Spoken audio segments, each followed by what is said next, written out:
Olá, olá pessoal, esse é o Memória Capixaba, eu sou o Fábio Pirajá e sempre pesquisando, lendo, né, trazendo de volta assuntos que estavam esquecidos, né?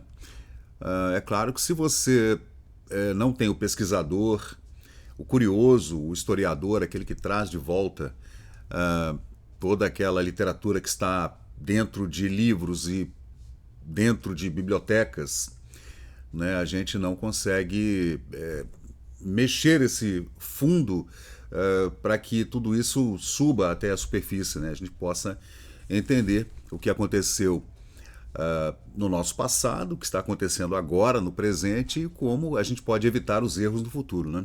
Não repetir esses erros todos. Hoje eu vou trazer para vocês, gente, uma coisa bem interessante aqui, uma descrição sobre a entrada na Baía de Vitória em 1841 e também é um relato sobre toda a Baía do Rio do Espírito Santo, o Rio Santa Maria, e também as nossas ilhas, todo o arquipélago da Baía de Vitória, né, a entrada lá pelos abrolhos lá fora, né, lá nas ilhas que estão lá para além do farol de Santa Luzia, que sempre foi, né, uma navegação muito difícil a entrada nessas baías, né? Tanto na Baía de Guanabara, Baía de Vitória, Baía de Todos os Santos, todas elas são baías complicadas, porque há muitos baixios, bancos de areia, arrecifes, então sempre foi uma navegação difícil de fazer e sempre com muito cuidado por esses marítimos, navegadores, né, piratas e etc. Tanto na marinha de guerra quanto na marinha comercial, né, na marinha civil, digamos assim. Esse relato, gente, é um relato muito legal que eu vou trazer para vocês com essas gravuras aí do século XVIII, do século XIX, perdão, do convento da Penha, lá no Morro da Penha, na Vila Velha, antiga capitania do Espírito Santo, né, o centro nervoso da capitania do Espírito Santo, de Vasco Fernandes Coutinho, estabeleceu lá com 60, 70, 80 colonos mais ou menos, a sua colônia, lá na prainha de Vila Velha, ali, logo abaixo do Moreno, lá na Piratininga, em 1535, com a legislação que estabeleceu as capitanias hereditárias, né? O Vasco Fernandes Coutinho estabeleceu-se lá com sua família, esses colonos vindos de Portugal. E claro que o convento da Penha, juntamente com os outros marcos que são marcos naturais aqui da Bahia, sempre foram pontos estratégicos para essa navegação, como por exemplo o Mestre Álvaro, né, a enorme Baía do Espírito Santo, a Ponta do Tubarão, lá no Piraém, lá onde está hoje o Porto de Tubarão, também o Frei Leopardo, né, que é o Monte Jucutuquara, o Mochuara, lá atrás, né, na Cariacica, todos são pontos muito estratégicos. É claro, o Morro do Moreno e o Morro da Penha, onde está lá o convento lá desde o século XVI. Então, de todos esses marcos importantes da geografia da Bahia, do Rio do Espírito Santo, é claro que o convento da Penha é o único que foi erigido por mãos humanas, digamos, né? O resto desses pontos importantes para a navegação foram feitos por mãos divinas. Então a gente sempre trata com muito respeito tanto as mãos dos homens e mulheres, né, que criaram toda essa profusão de edificações importantíssimas para o nosso abrigo, né, a nossa proteção, quanto as mãos de Deus, né, que criou, as mãos de Deus que criaram todos os outros, né, importantíssimos e interessantíssimos pontos importantes para a nossa alegria e regozijo. As mãos de Deus são incríveis, né, gente? Então, o homem só se entrega a toda essa obra divina e lá coloca as suas mãos e faz as suas edificações, como, por exemplo, esse magnífico convento da Penha, nesse monte maravilhoso, o Monte da Penha, né?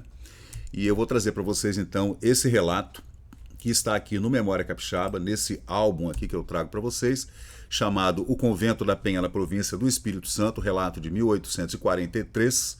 Eu falei 41, desculpem, é 1843. É um relato que está na Revista da Sociedade de Geografia do Rio de Janeiro, no tomo número 8 de 1892, boletim do redator, Dr. Antônio de Paula Freitas, chamado Convento da Penha, na província do Espírito Santo.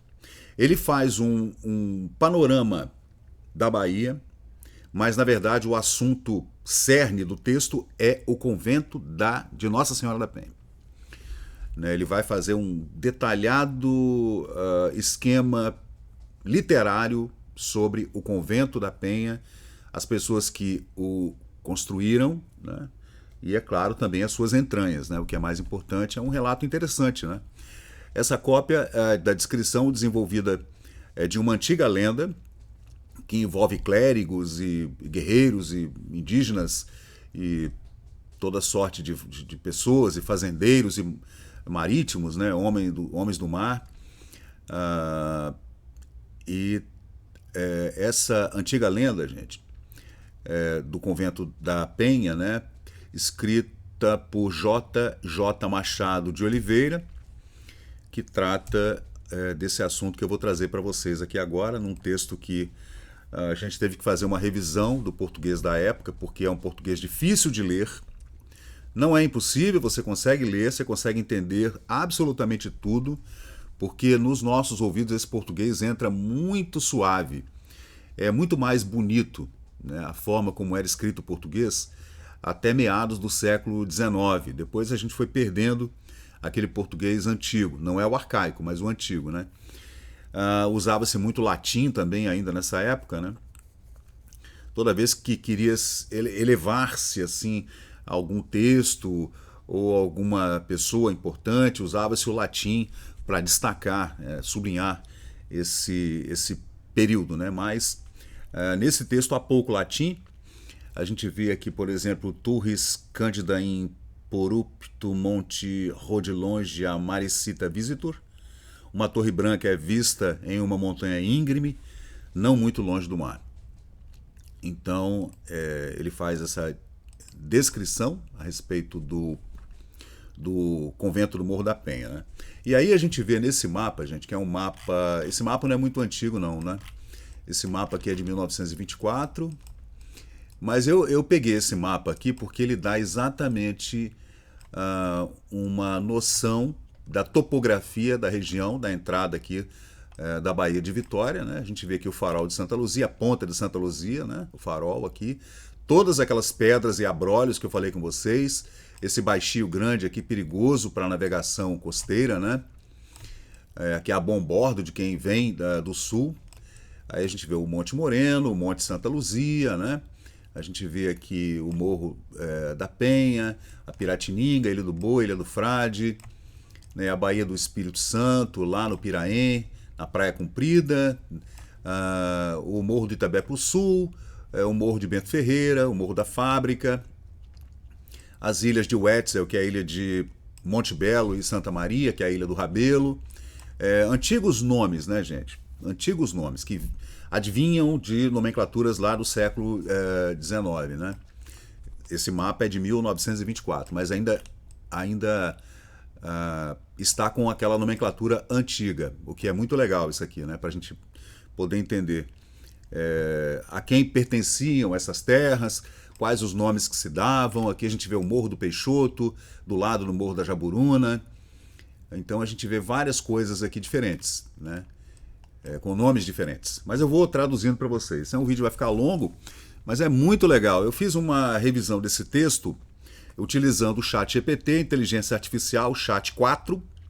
Já vai sair o ChatGPT 5, hein, que vai ser mais, né, mais legal ainda, com mais detalhes, né? Vai ficar mais inteligente, digamos assim, essa inteligência artificial que faz milhares de coisas que a gente faz vídeo, faz áudio, locução, dublagem, né? O mundo vai mudar, gente, depois dessa inteligência artificial, né? Depois que ela estiver realmente estabelecida, né? Então eu fiz a revisão do texto. Não é fácil, o texto é longo, tem 19 páginas, né? 19 páginas assim, ó, do Word. E como eu falei, é um texto, então, que conta essa antiga lenda do convento. descrita por J.J. Machado de Oliveira, que está na Biblioteca Nacional. O texto é O Convento da Penha na Província do Espírito Santo. Eu vou ler para vocês, então, o primeiro parágrafo naquele português antigo lá do início do século XIX, tá? Que começa assim. É bem bonito, tá? Por mais de uma razão, alegra e anima o grito de terra, que o gajeiro trepado no mastorel da popa da embarcação, que demandando a costa da província do Espírito Santo, faz a última singradura nas águas ao sul do Abrolhos. Nunca alviçareiro algum é mais festejado e presenteado, com menos parcimônia, do que aquele que primeiro descobre as assomadas das montanhas que atalaiam as extremidades da linha quase semicircular de uma baía, né? Que descreve a baía pela qual se entra para a Abra, em que está a capital dessa província. Então o texto é de 1843 e ele meio que faz uma alusão à proteção que a Bahia trará a esses navegantes que vêm subindo a costa ou descendo a costa, né, do Porto Seguro ou do Rio de Janeiro, né, e que encontram na Baía de Vitória um descanso, né, dos mares revoltos, que são mares muito perigosos na costa brasileira dessa região, né? Então ele fala aqui do gajeiro que está trepado no mastarel, que é o vigia que está lá no caralho, lá no mastro principal do navio, lá onde fica o marinheiro, né, com a sua luneta, e ele grita terra à vista. Então o cara, né, ele acaba sendo o homem que traz as boas novas, ou terra à vista, né, que a gente sempre ouviu nos livros e também no cinema, né? Aí, esse é o primeiro parágrafo do texto. Aí deixa eu continuar, vou ler um segundo parágrafo aqui, ainda com o português do século XIX, né? O mar que se bate com o Cabo Frio, constantemente irritado, o mar, né?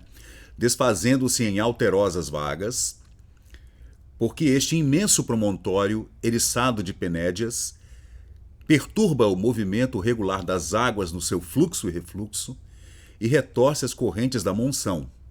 As ilhotas disseminadas pela vasta curvatura de 30 léguas de bojo, que se desenvolve entre esse cabo e as adjacências da Lagoa Feia, e que são outros tantos escolhos que ameaçam de naufrágios a navios açoitados por travessias. Que o surpreendem, nesse trajeto, o fundo aparcelado de São Tomé, que se abre em flor e domina uma vasta extensão inçada de perigos para a navegação costeira, e que nem sempre pôde ser evitado a tempo. E, o que é mais assustador, esse temível mar de abrolhos, que a inexperto náutico continuamente afigura que prestes roçará seu arquipélago, ainda quando para ali há a percorrer algumas dezenas de léguas. Todos estes preconceitos e apreensões mal calculados, que se apoderam do ânimo do navegante em navio que sulca aqueles mares, o atarantam e amedrontam, e por isso a celeuma dos marítimos, que anuncia o aparecimento de terra em tal altura, tira-os do sossobro em que estão, desde que aproam para a costa dessa província e encontram o leme às águas de bombordo, à esquerda. E então reluz em seus semblantes a animação pela ausência de perigo. Bacana, né? Ele faz um relato exatamente, ainda seguindo a noção do primeiro parágrafo, de que o homem que está na vigia do mastro principal desse navio, dessa embarcação, avisa que há terra à vista e que o mar revolto, no qual eles vêm singrando desde os abrolhos, né? Agora trará uma tranquilidade ao adentrar na Baía do Rio Espírito Santo, né, na Baía de Vitória, no seu arquipélago, e tudo ficará muito mais calmo, né, a navegação será tranquila, eles vão poder aportar, pegar água potável, encher os porões do navio com água, com carnes secas e com animais como galinhas, porcos, etc., né, que era assim que se fazia quando se chegava num porto seguro como o Porto de Vitória, que era fazer com que os marinheiros saíssem até terra firme para abastecer novamente o navio. Então o Porto de Vitória sempre foi um porto importantíssimo de abastecimento, de reabastecimento entre o Porto Seguro e o Rio de Janeiro. Bom, aí eu tenho o texto aqui que está já traduzido, digamos assim, para um português mais tranquilo, né? Aí segue aqui o texto dizendo o seguinte, que por isso a notícia de terra à vista, anunciada pela tripulação, tira-os do medo em que estão desde que se aproximam da costa da província e encontram águas a bom bordo. Então, a animação brilha em seus rostos pela ausência de perigo. Tá vendo a diferença do texto? Que é um texto muito mais fluido, né, muito mais atual. Então, mas o outro texto é muito mais bonito, né? Não dá para a gente comparar. Então, quando ele trata de abrolhos, a gente pode ter uma noção de que talvez ele esteja falando dos abrolhos. Aqui é Cambori, gente, ó. Talvez ele esteja falando dos abrolhos lá no Porto Seguro, né? Ele pode estar falando também desses abrolhos aqui, como os pacotes, por exemplo, né? E esse baixio grande aqui, que são perigosos para a navegação costeira, né? Você tem que ter muito cuidado. Se bem que nessa época já estava tudo muito bem mapeado, né? Mas de qualquer jeito era uma entrada perigosa. Essa marcação toda que vocês estão vendo aqui, gente, é em braças, tá? 23 braças, 22 braças, tá vendo? Subindo aqui desde o estuário do Rio Jucu, subindo aqui, passando pela Piratininga, tá vendo? Até chegar lá na ponta do farol de Santa Luzia, você vê toda essa numeração aqui que são braças, tá? A profundidade é marcada em braças, que dá mais ou menos 1,75 m, né? Dá 8 palmos, mais ou menos, que são 22 centímetros, né? 25 centímetros aproximadamente, que é a medida marítima do século XVIII e XIX. Aqui a gente tem um outro mapa, muito interessante também da Baía de Vitória, né? Da Baía do Rio Espírito Santo, que assim era chamado antes, né? Aí segue dizendo aqui que, ao longe, na azulada cordilheira que se destaca sobre as terras que se estendem paralelas ao litoral do Espírito Santo, o ponto mais elevado é o Morro Mestre Álvaro. Você vê que o navegante, ele vinha por aqui, né, gente? Ele vinha por aqui, ó, chegando aqui, adentrando aqui. A primeira coisa que ele via lá ao fundo era o Mestre Álvaro, que não está aqui nesse mapa, né? E nem nesse aqui. Nesse aqui está aqui. O Mestre Álvaro está aqui, ó, aqui na Carapina. Então a primeira coisa que você via era o Mestre Álvaro, que é um monte de quase 1 quilômetro de altura, né? Que marca o fim da cordilheira para o leste. É ele que, com suas formas colossais e grupos de cumes que tocam as nuvens, denuncia a latitude de 20 graus ao sul do Equador. Quase em frente a ele está o pico da Jucutuquara, que no texto está Jocotocoara, com C, né? Não é com QU, é com C. Aqui nesse mapa a gente não vê a Jucutuquara aqui, né? Nesse mapa aqui talvez tá aqui, o Frei Leopardo tá aqui, ó, com 296 metros de altura, né? E ele segue dizendo que quase em frente a ele está o Frei Leopardo, né, o Jucutuquara, a Pedra dos Dois Olhos, que a gente chama hoje, né, surgindo do centro de um grupo de montanhas na ilha de Duarte de Lemos, onde fica a cidade de Vitória, e no continente, em um ponto mais remoto, distingue-se o Mochuara, de lembrança histórica, que por muito tempo serviu de refúgio a uma tribo indígena que habitava o litoral antes da conquista. Então você vê que lá na região de Cariacica, gente, e também na região do Mestre Álvaro, havia várias tribos indígenas que moravam naquelas regiões, né, que diria naqueles sertões, né? E toda vez que havia algum embate entre essas tribos e entre colonos, eles se refugiavam nessas montanhas, né? Imagina isso, né? 200 anos atrás ou mais, 300 anos atrás, 400 anos atrás, né? Aproximando-se mais, quando já se percebe que a cordilheira inicial não se estende em linha reta, mas em diversas direções, todas se ligam à Serra Geral e vê-se o Morro do Moreno, que toma a precedência. Então, entrando na Bahia a bombordo, você vê o Morro do Moreno. Ele se projeta rapidamente sobre o mar, com um cume revestido de árvores e pedras esbranquiçadas. Atrás dele, próximo, surge um grande rochedo nu e escuro, quebrado para o mar, que a ilusão óptica faz parecer uma extensão do Morro do Moreno. Mas não é. É o Morro da Penha, né?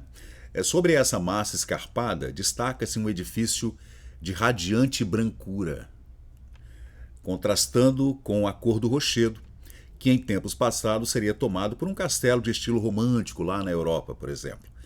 Essa é a igreja anexa ao Convento da Penha.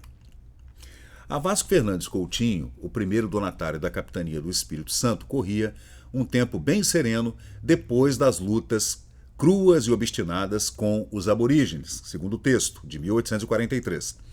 Estes índios, com resistência determinada, se opuseram à entrada dos invasores em seu território ancestral. Para melhor colher os frutos do seu domínio, Vasco Fernandes Coutinho, aumentou os meios materiais, especialmente a sujeição forçada dos indígenas para trabalhos rurais e também para a fundação de povoações. E assim se deu todas as batalhas, né, até que os índios fossem subjugados. Infelizmente, né, foi assim que aconteceu. A dolorosa experiência de derrotas de Vasco Fernandes Coutinho fez com que ele percebesse que jamais conseguiria subjugar os indígenas pela força. Era impossível impor a escravidão a esses homens, cuja natureza era a liberdade, e esperava-se deles serviços incompatíveis com sua índole. Não tinha como, você podia até tentar escravizar esses índios, mas eles não obedeciam, não tinha como. A tribo dos Aimorés, mais tenaz do que as outras, isolou-se nos centros das matas da Serra Geral, lá no Mochuara, lá atrás, lá em Cariacica. Coutinho, então, considerou que um apelo ao cristianismo poderia facilitar a missão através de um catequismo. Através da religião você pudesse fazer com que esse gentil se submetesse. Mas esta estratégia já havia sido mostrada eficaz em outros países. Propagou-se a ideia, então, de que as tribos na região de Vasco Fernandes Coutinho eram dóceis e pacíficas, facilmente convertidas à fé cristã e à sujeição como se fossem escravos mesmo, né? E para atrair ainda mais aventureiros europeus, espalhou-se a falsa notícia de que o país era abundante em ouro e esmeraldas, especialmente a nossa região aqui da capitania do Espírito Santo, né? Aí, deixa eu ver esse outro mapa aqui, tem esse outro mapa aqui também, é o mais antigo. Esse é um mapa de mais ou menos da mesma época desse texto. Esse mapa é de 1854. Então, uns 10 anos depois do texto, né? Deixa eu ver onde está. Não é difícil acreditar que esse atrativo trouxe muitos aventureiros europeus, alguns com o objetivo exclusivo de encontrar riquezas. No entanto, entre eles havia religiosos com zelo evangélico, como o Frei Pedro Palácios, o padre Nóbrega e o padre Anchieta, que tinham como único incentivo a posse dos bens celestiais. Um desses missionários, o famoso Frei Pedro Palácios, era um leigo da província da Arrábida, em Portugal, descendente de uma família castelhana do Rio Seco, no Reino do Leão, na Espanha. Frei Pedro Palácios era um homem de vida austera, também mística, segundo diz a lenda, parecia possuir poderes sobrenaturais, né? E disse que durante uma tempestade ele conseguiu acalmar o mar, jogando seu hábito de religioso às ondas, permitindo que o navio continuasse sua viagem para o senhorio de Coutinho. Nessas águas turbulentas aqui da Bahia, num dia de tempestade muito forte, né? Dizem, né, segundo a lenda, segundo constam lendas antigas, lá do século XVI, que ele havia jogado o seu hábito ao mar e o mar acalmou-se, né? É incontestável que Frei Pedro Palácios chegou ao litoral do território do Vasco Fernandes Coutinho em 1558, um ano antes da partida do donatário para a Europa. Havia também essa necessidade que o donatário fosse às cortes de Lisboa para prestar relatórios. Né? A lenda e a inscrição em sua lápide, examinada em 1841, indicam que ele viveu 17 anos como missionário na montanha, lá no Morro da Penha, falecendo a 2 de maio de 1575. Alguns dizem que o túmulo do Frei Pedro Palácios, durante muito tempo, ficou guardado lá no hospital principal da Capitania do Espírito Santo, né?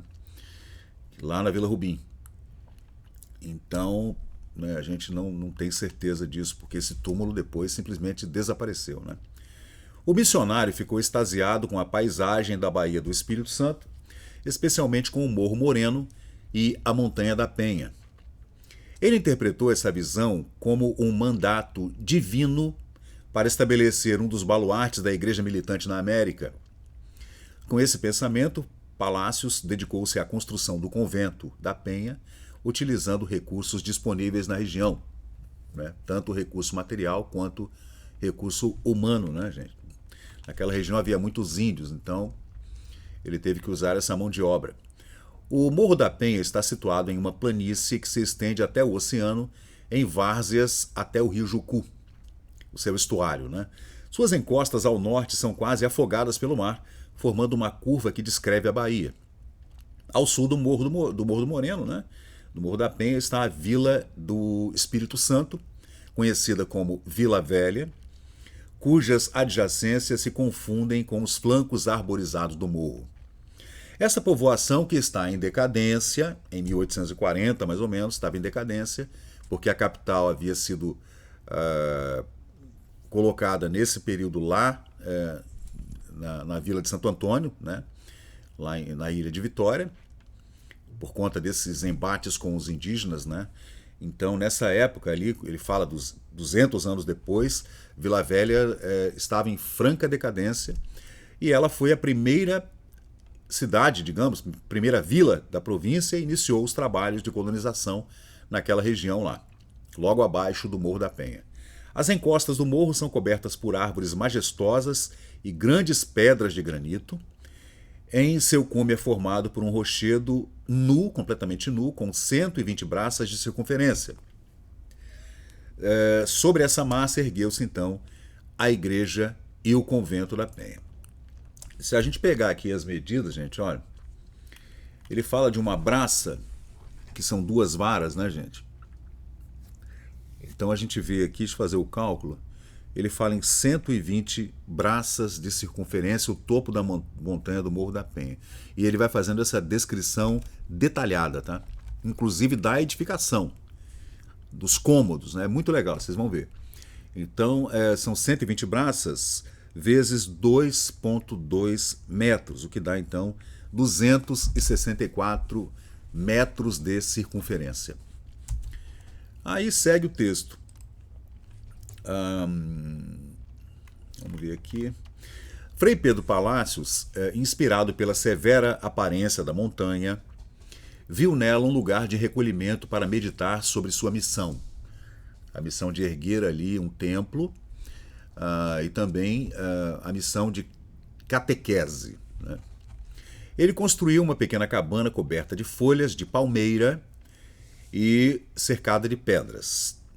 Nesse abrigo ele viveu, alternando entre a construção de um pequeno santuário e suas atividades missionárias. Eu fico imaginando como era a vida desses homens, né, primeiros colonizadores aqui no século XVI, primeira metade do século XVI, aqui nessa região, né, gente? Com muitos animais selvagens e indígenas em batalha uns contra os outros, tribos adversárias já de centenas de anos de briga de território entre tribos diferentes, né?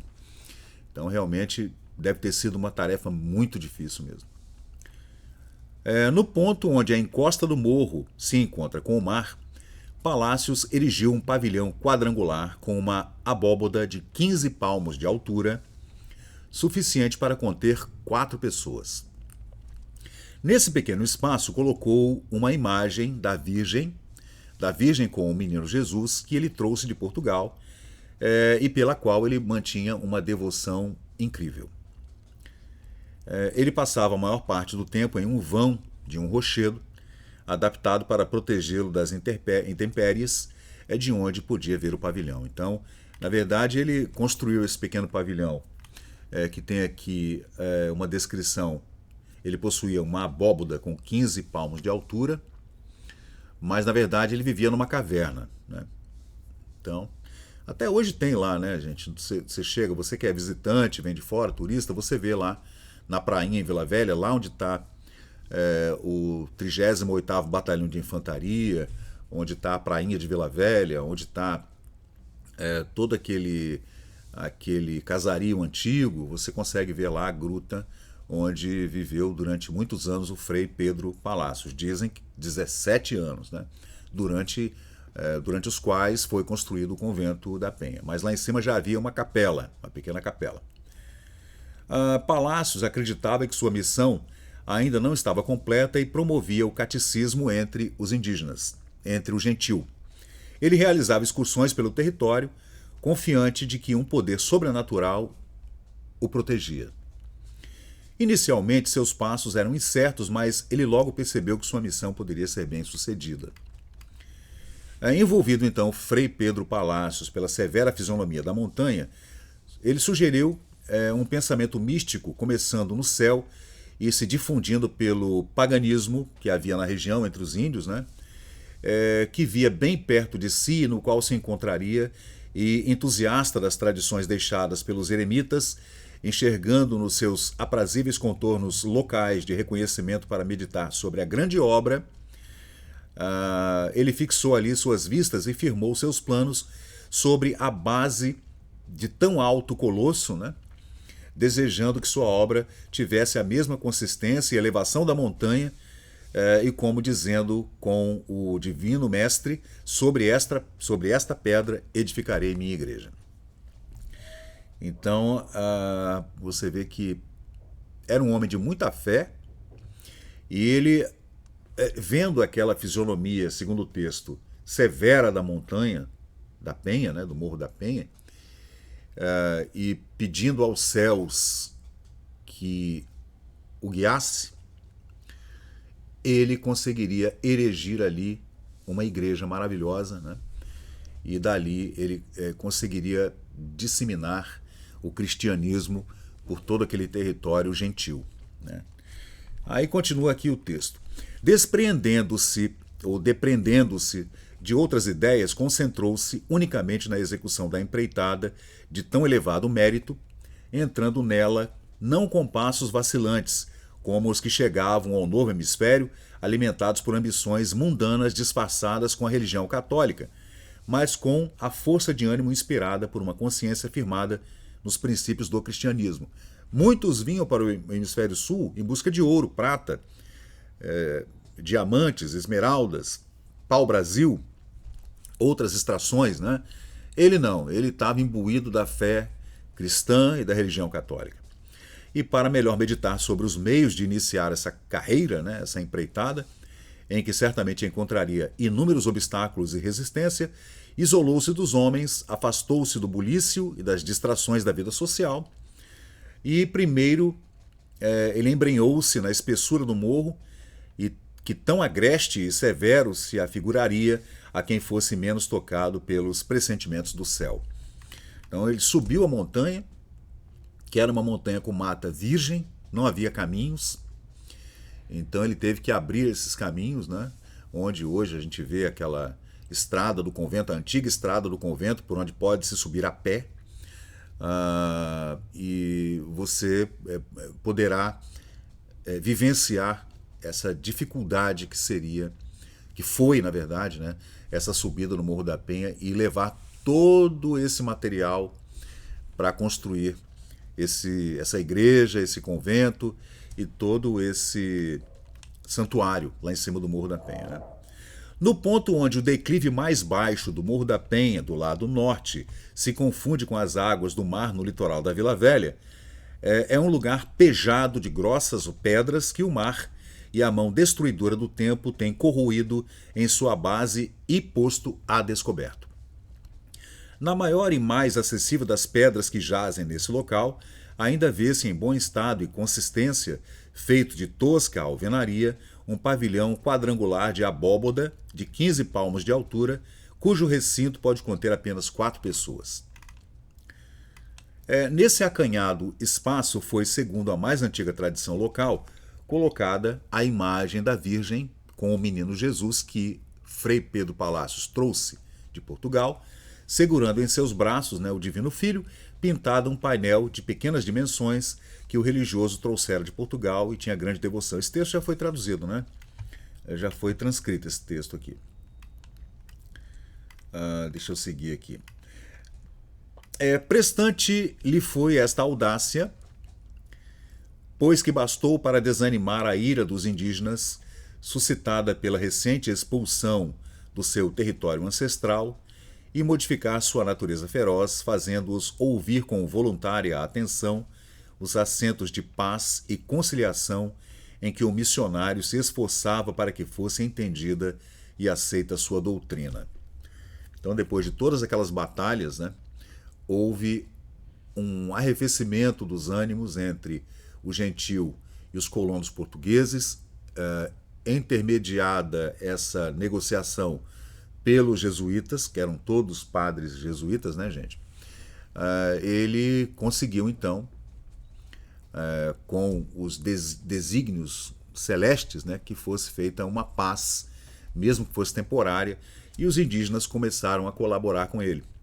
A palavra fé foi ouvida e calou em corações onde antes existia uma feroz resistência graças à brandura e resignação de Frei Pedro Palacios.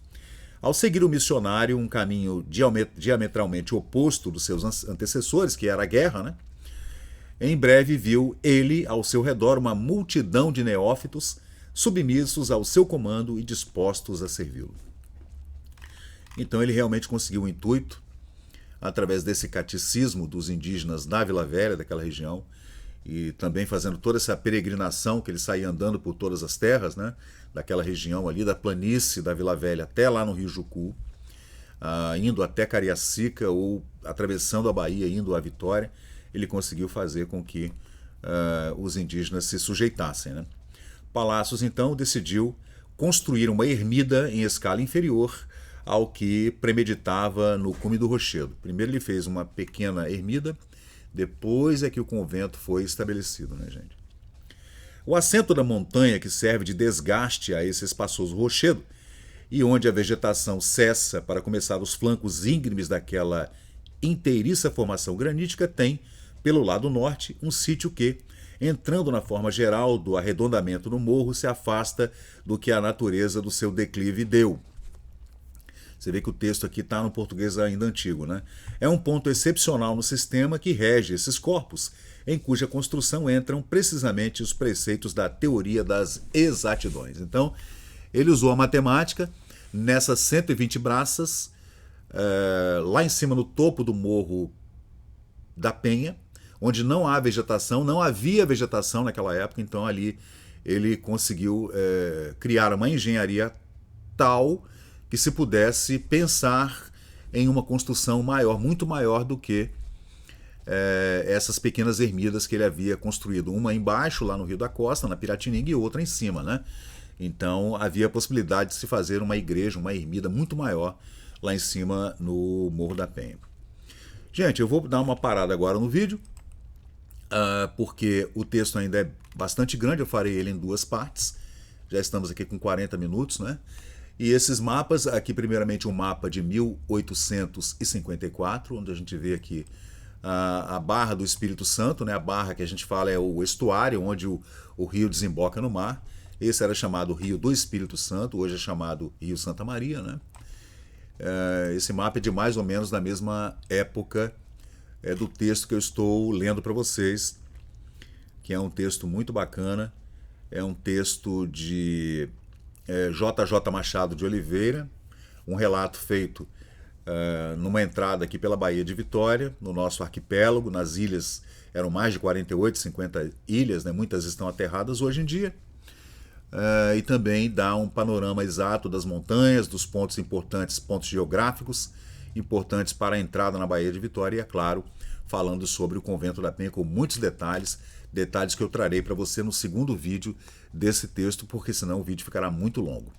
Eu quero falar também que hoje aconteceu, gente, aliás, está acontecendo, hoje é dia 4 de julho de 2024, está acontecendo hoje a inauguração do Mercado da Capixaba. Eu estive agora há pouco aqui embaixo, né, porque o meu estúdio fica aqui pertinho do mercado, né, aqui atrás, só descer o prédio que eu estou no mercado, né, da Capixaba. É um antigo mercado, inaugurado em 1926, ainda no período em que Florentino Avidos era o presidente do Espírito Santo, né, e eu gravei um videozinho lá, agora de manhã, que eu mostro aqui para vocês agora. Esse é o novo Mercado da Capixaba, uma reforma que durou mais de ano, né? Uma reforma bem demorada mesmo, mas ficou muito bonito. E todas essas lojas, gente, ainda estão vazias, né?